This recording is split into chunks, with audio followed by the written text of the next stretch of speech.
Dr. APJ Abdul Kalam writes in his autobiography,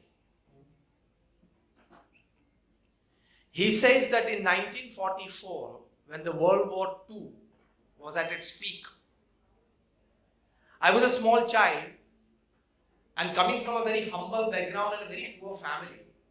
To make the ends meet, after his school time, rather before his school time, he had to go from home to home delivering newspapers. He did not have a bicycle. He did not have footwears. So he used to run around the village to drop newspapers at every house. While delivering newspapers, he used to read those newspapers because he was not privileged to get a copy of it at his own home. In which he read the news that the German fighters, they were called the Spitfire in the Second World War. He was distributing two newspapers, Swadeshi Mitra and Dinmani. He read on the front page that the Spitfire fighter jets, they used to drop bombs over London. And he got interested in aviation technology. And at that moment, while delivering the newspapers, Kalam writes that I decided to make my career in aviation technology. The right to think big. Every person possesses this right. And he exercised this right. He did it. And India got the missile man. India got the father of its end program. Such stories you would find in abundance when you read the biographies and autobiographies of great and successful people. I would say more than 50% of them had very humble and rather poor beginnings. But if you decide to think big, if you not, with all the resources you will fail. If you decide with lesser resources you can still succeed. Choice is yours. Make a better choice. And the biggest thing that God has created upon this earth is that if you have the right kind of attitudes with thinking, there are many resources that it has the power to attract it. If you have thinking, there will be resources to put that thought into practical purposes.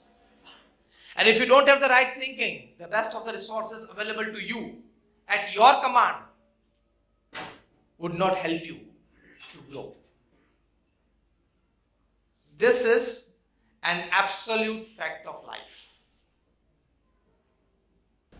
Once a small boy at the age of 12, he was sitting in a London park in front of the Big Bang Tower at 12 noon time, and the bang started. The first bang, and he got a spark.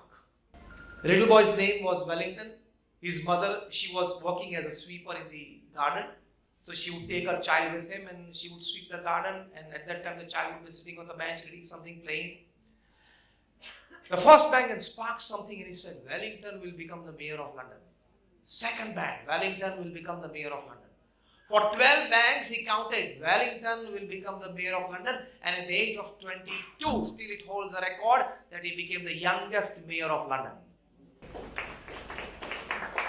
You think big, you decide to go for it, you can achieve. In personal lives, in family lives, in your social circles, in your professional careers. If you decide, you can. So excellence is not an accident. It is not a lucky draw. And remember, it doesn't come by destiny. Excellence is a combination of very high intention,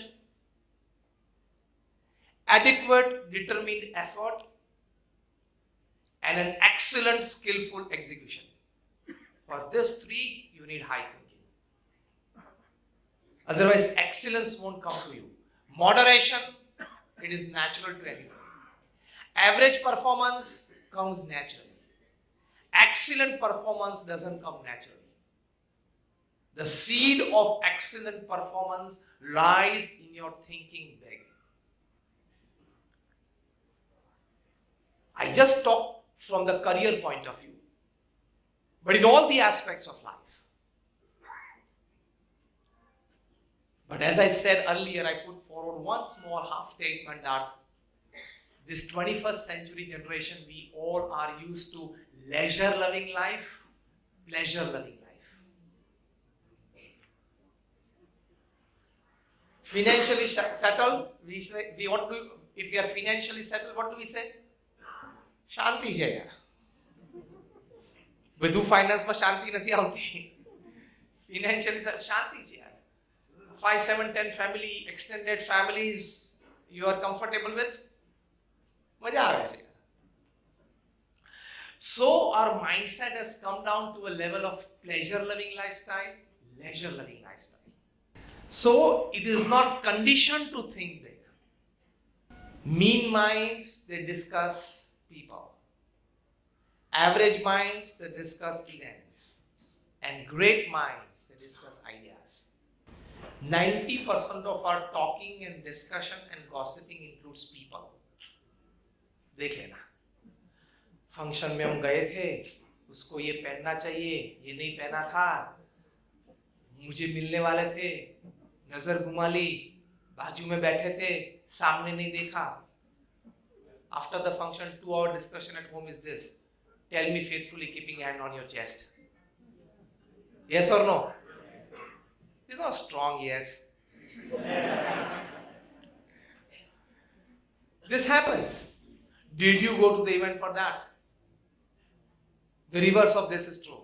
If you discuss people, you are a mean and a cheap mind. If you discuss the outcomes, the positive outcomes of the event that you attended, it's an average mind. But that is good, satisfactory, acceptable. And if you discuss some good ideas or some good happenings in a way that could be helpful to you, your family, people, society, nation, whatever, it is a good mind. It is a developed mind. It is an evolved mind. And it is called big thinking. But the pleasure-loving and the leisure-loving lifestyle basically comes from this kind of thinking, which has to be let off. In the Indian scriptures, Domna Rishi ki ek baat hai, his disciple asked him, how can I come out of the vices that I have entered? And Domna Rishi said, he said to his disciple, that you start thinking in the reverse process of the process which got evolved in your mind because of the thinking that got into you, the vices. कोई व्यसन में से, कोई बुरी आदत में से अगर आपको बाहर निकलना है तो हाई थिंकिंग, बिग थिंकिंग चाहिए ना. तो कैसे शुरू प्रैक्टिकल कर सकते हो? Start thinking and actually speaking sentences in your mind against that. For example, if you are a chain smoker or a cigarette smoker and if you want to leave, you must, but if you want to leave, then 10, 20, 25, 30, 40 times in a day you have to tell yourself that this is not good for my health. I must leave it. At least speak. That will start trigger the thought process, which can be helpful. So Domya Rishi, he gives us an idea how to go for the big thinking. Decide upon the vices that you want to leave and you have to give your thought processes against it. And that can be very helpful. It is a bit difficult, a bit hard, but then it is the only process that happens. When Dr. APJ Abdul Kalam wrote the book Transcendence, My Spiritual Experiences with Swami Maharaj, it's a wonderful book. He wrote 30 books in his lifetime, perhaps for which he got more than 48 honorary doctorate degrees in his life. Dr. APJ Abdul Kalam wrote the last book of his life, this Transcendence, subtitled My Spiritual Experiences with Swami Maharaj, in which he writes, and he explained it to the youngsters when he came to dedicate that book to Swami Maharaj in 2015 in Saranpur, the last years of Swami when he was resting there. In the youth assembly, he gave a wonderful formula. He said, big thinking gives you righteousness in character. Big thinking gives you righteousness in character. Righteousness in character gives you the beauty of personality. Beauty of personality gives you harmony at home. Harmony at home gives you order in the nation. And order in the nation gives you peace in the world.